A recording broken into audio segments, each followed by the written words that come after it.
जब मैं के मूल की तलाश करता हूँ तो शांत अवस्था का अनुभव करता हूँ, जिससे आगे मैं स्वयं को असमर्थ पाता हूँ। मुझे कोई विचार नहीं आता और केवल शून्य होता है।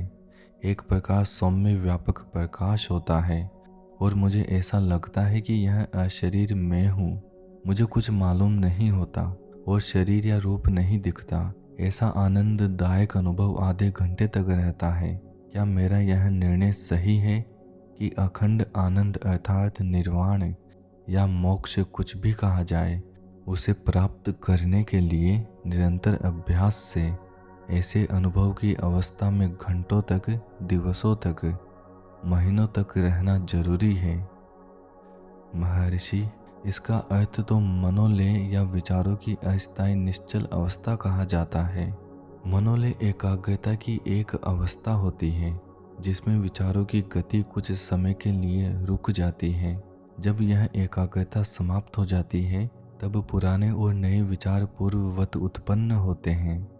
यह मन के उपशमन की अस्थायी अवस्था यदि 1000 वर्ष तक रहे तो भी वह विचारों के संपूर्ण नाश की ओर नहीं ले जा सकती, जिसे मोक्ष या जन्म मरण संसार से हमेशा के लिए छूटना कहते हैं।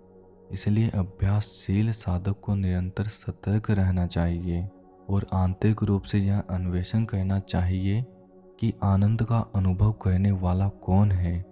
इस अन्वेषण के अभाव में वह दीर्घ काल तक रहने वाली समाधि या योग निद्रा में चला जाएगा। आध्यात्मिक साधना की इस भूमिका पर योग्य मार्गदर्शक के बिना कई लोग इस भ्रम के शिकार हुए हैं कि यही मोक्ष है और बहुत कम साधक देह तक सुरक्षित रूप से पहुंच पाए हैं। इस हकीकत को यह कथा अच्छी तरह से स्पष्ट करती है।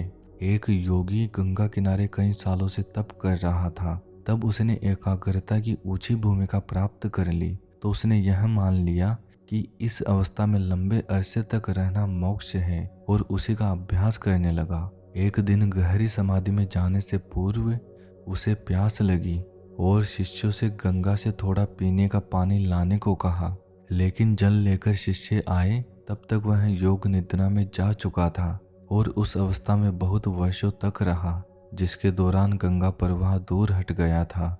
जब वह उस अवस्था से जागा तो उसने तुरंत कहा, पानी पानी, लेकिन न तो वहाँ कोई शिष्य था न कोई गंगा प्रवाह है।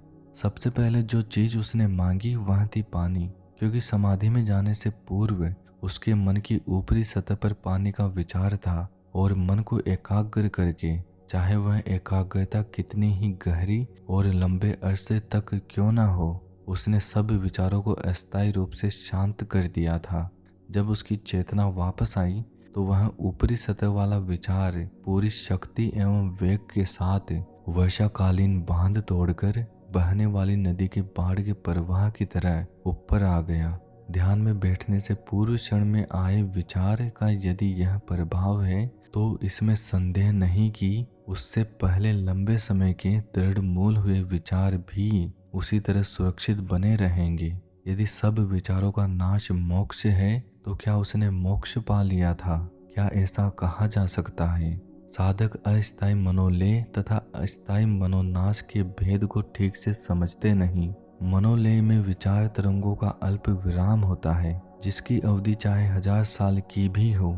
उसका अंत होते ही विचार पुनः उत्पन्न होते हैं। इसलिए साधक को अपने आध्यात्मिक विकास का सावधानी से निरीक्षण करते रहना चाहिए। विचारों के इस अल्प विराम वाले अवधियों से उसे भ्रम नहीं पड़ना चाहिए। जिस क्षण ऐसा मनोलय हो उसी क्षण चेतना को पुनः प्रबुद्ध करके आंतरिक रूप से अन्वेषण करना चाहिए कि कौन इस विराम का अनुभव करता है।